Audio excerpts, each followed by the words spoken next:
वो दिन दूर नहीं जब एनडीए में बड़ी टूट होगी, जब चिराग पासवान और उपेंद्र कुशवाहा एनडीए को ठेंगा दिखाकर एनडीए से रिश्ता नाता तोड़ लेंगे। वो दिन दूर अब नहीं है। देखिए, जहां एक तरफ चिराग पासवान लगातार अपने कार्यकर्ताओं को और नेताओं को ये बता रहे हैं कि वो बिहार के अगले मुख्यमंत्री बनेंगे, वहीं दूसरी तरफ उपेंद्र कुशवाहा इस बात से नाराज हैं कि उनको अब तक केंद्र में जगह नहीं दिया गया, यानी केंद्रीय मंत्रालय में उनको जगह नहीं दिया गया है। इससे वो नाराज हैं और साथ ही साथ बात इस बात पर चल रही है कि उपेंद्र कुशवाहा को इस बार विधानसभा की सीटें कम मिलने वाली है। इन तमाम चीज़ों से उपेंद्र कुशवाहा भी नाराज हैं। चिराग पासवान की नाराजगी तो आप समझ ही रहे होंगे। एक तरफ मुख्यमंत्री नहीं बनाया जा रहा है और दूसरी तरफ कहा जा रहा है कि 20 सीटों में मान जाइए, क्योंकि भारतीय जनता पार्टी इस बार 100+ लड़ना चाहती है। तो वो चाहती है कि उपेंद्र कुशवाहा और चिराग पासवान कम सीटों पर चुनाव लड़े। उपेंद्र कुशवाहा की तो मजबूरी समझ में आ रही है कि उनको लोकसभा की टिकट जो दी गई थी उसे उन्होंने वेस्ट कर दिया, यानी कि वो चुनाव हार गए। फिर एक राज्यसभा की सीट पर भारतीय जनता पार्टी ने उन्हें राज्यसभा भेजा है ताकि वो राजनीतिक रूप से जिंदा रहें, राजनीतिक रूप से दिखे, खत्म ना हो। क्योंकि जो स्थिति उपेंद्र कुशवाहा की हुई थी, इतने साल राजनीति करने के बाद एक भोजपुरी गायक से चुनाव हार जाना, भोजपुरी गायक से भी कम वोट लाना, ये बहुत दुर्भाग्य का विषय था। उसके बाद भी भारतीय जनता पार्टी ने उपेंद्र कुशवाहा को राज्यसभा भेजा और अब उपेंद्र कुशवाहा की नाराजगी इस बात पर है कि उनको केंद्रीय मंत्रिमंडल में जगह नहीं मिल रहा है अभी तक। अब कुछ दिन पहले उन्होंने एक शिविर लगाई थी वाल्मीकि नगर में। शिविर समाप्त होने के बाद उपेंद्र कुशवाहा ने साफ तौर पर भारतीय जनता पार्टी को एक तरीके से इशारा कर दिया है कि भैया, अगर आप हमें हल्के में ले रहे हैं तो हल्के में लेना बंद करिए, क्योंकि आप ही के पार्टी के नेताओं के वजह से हम चुनाव हारे हैं और अगर यही गलती हुई तो विधानसभा में भी एनडीए की स्थिति बहुत खराब होगी।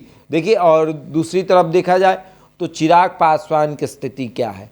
चिराग पासवान समय समय पर भारतीय जनता पार्टी को, एनडीए को डराते रहते हैं, राजनीतिक रूप से ब्लैकमेल करते रहते हैं कि भैया हमको मुख्यमंत्री की कुर्सी चाहिए, हम 40+ सीटों पर चुनाव लड़ना चाहते हैं। हम 28 और 30 सीट तो आंकड़ा देख ही नहीं रहे हैं, इससे ज़्यादा का आंकड़ा देख रहे हैं, नंबर ज़्यादा देख रहे हैं। अगर कम सीटें दीजिएगा तो ये बिहार की जनता का अपमान होगा, हमारा अपमान होगा, क्योंकि हमारा 100% स्ट्राइक रेट है और ये हमारा अपमान होगा।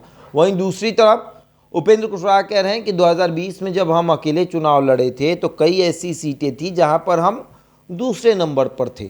अगर उस आधार पर भी सीटों का बंटवारा होगा तो हमको कम से कम दर्जन भर सीटें चाहिए।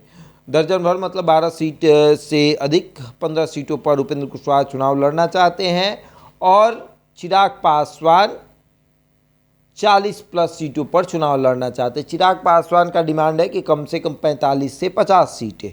अब भारतीय जनता पार्टी ये सोच रही है कि भैया करना क्या है, इन लोगों को कैसे मैनेज किया जाए।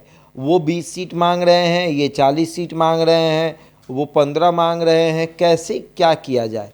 जो दूसरी तरफ जीतन राम मांझी कह रहे हैं कि 35 सीटें अगर मिल जाती तो हमारे 20 विधायक जीत कर चले आते। अब डिमांड इतना है कि जो बड़ी पार्टियां हैं वो सोच रही कि हम ही लोग 5-10 पे लड़ लें, इन्हीं को 100-150 पे लड़ा दिया जाए। चिराग पासवान किसी भी हाल में 40 से नीचे उतरने को तैयार नहीं है और वो समय समय पर भारतीय जनता पार्टी को, जेडीयू को ये डर दिखाते रहते हैं कि अगर ज़्यादा कुछ इधर उधर हुआ तो फिर 2020 की तरह हम अकेले चुनाव लड़ लेंगे और जब अकेले चुनाव लड़ेंगे तो आप लोगों को पता ही होगा कि क्या होता है। उपेंद्र कुशवाहा भी इसी बात का डर दिखा रहे हैं कि 2020 की तरह हम भी अकेले चुनाव लड़ लेंगे और जब अकेले चुनाव लड़ेंगे तो कुशवाहा वोट डैमेज करेंगे और कुशवाहा वोट अभी वर्तमान में एनडीए के साथ है, बीजेपी के साथ है और जब हम डैमेज करेंगे तो वो हमारे साथ होगा और इससे आप लोगों को नुकसान होगा। अब आगे देखिए क्या होता है। उपेंद्र कुशवाहा को कितनी सीटें मिलती है, चिराग पासवान को कितनी सीटें मिलती है, क्या ये एनडीए में रहते हैं या फिर एनडीए छोड़कर चले जाते हैं, ये भी एक बड़ा सवाल है। बहरहाल इस खबर में इतना ही। बने हमारे साथ और देखते रहे द इंडिया टॉप।